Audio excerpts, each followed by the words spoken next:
आज संसार भक्ति कर रहा है, आज दुनिया में भक्ति हो रही है, प्रेयर हो रही है, भजन गाए जा रहे हैं, गीत गाए जा रहे हैं। आओ संत महात्माओं, क्या भक्ति को हम समझ पाए हैं कि भक्ति किस तरीके की होनी चाहिए जिससे इस जीव आत्मा का कल्याण हो जाए, यानी आत्मा उन्नति की ओर तरफ चली जाए और पार ब्रह्म परमात्मा की इसे प्राप्ति हो जाए, परमात्मा इससे खुश हो जाए। यानी यूँ कहें कि परमात्मा और आत्मा को फिर कोई अलग करना चाहे तो अलग ही ना हो। तो इस प्रकार की यदि भक्ति होती है तो कहते हैं भक्ति के अंदर भी बहुत बड़ी शक्ति हो जाती है। एक जगह कबीरदास जी ने लिखा, जब मैं था तब हरि नहीं, अब हरि है मैं नहीं, सब अंधियारा मिट गया जब दीपक देखा माही। कह रहे हैं जब मैं, इसका मतलब कबीरदास जी नहीं थे तो क्या परमात्मा नहीं थे, या कबीरदास जी थे तो न परमात्मा नहीं थे? नहीं संत महात्माओं, जब मैं था तब हरि नहीं।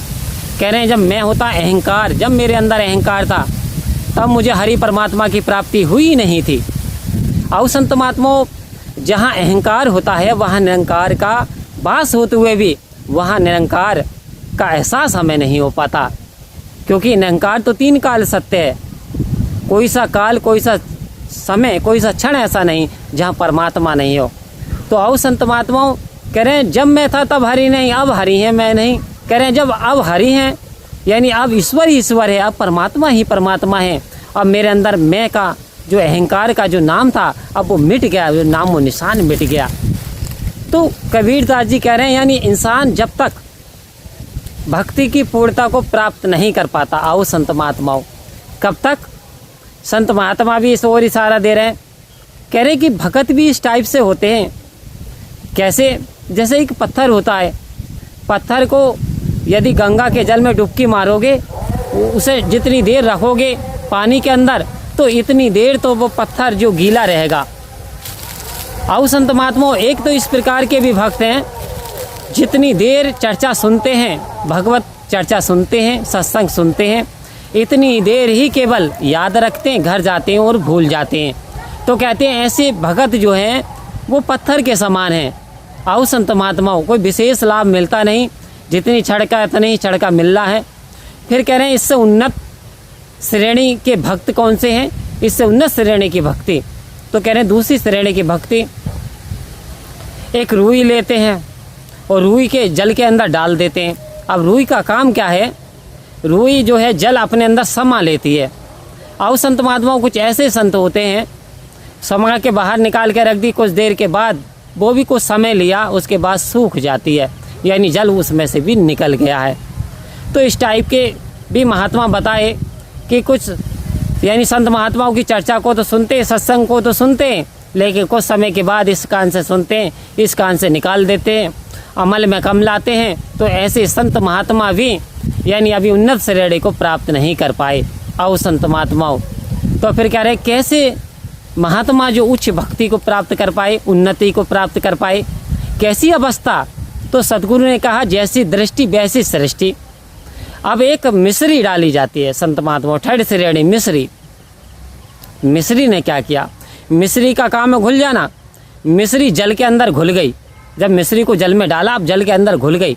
अब वो व्यक्ति जिसने जल में डाला उसे निकालने का प्रयास कर रहा, चाहे वो बाल्टी का पानी हो, लेकिन वो मिश्री नहीं निकल पा रही। क्या हुआ? मिश्री तो मिल गई, मिश्रण बन गई। आओ संत महात्माओं, तो कह रहे हैं इस प्रकार के जो महापुरुष होते हैं एक बार जानकारी कर लेते हैं, सत्य के जानकारी हो जाती है, पार ब्रह्म परमात्मा की जानकारी नॉलेज हो गया तो उसे फिर अपने अंदर आत्मसात कर लेते हैं। यानी आत्मसात का मतलब जो सदगुरु के वचन आते हैं, संत महात्माओं के वचन आते हैं, जो सदगुरु की शिक्षाएं आती हैं, फिर उन्हें वो अपना लेते हैं।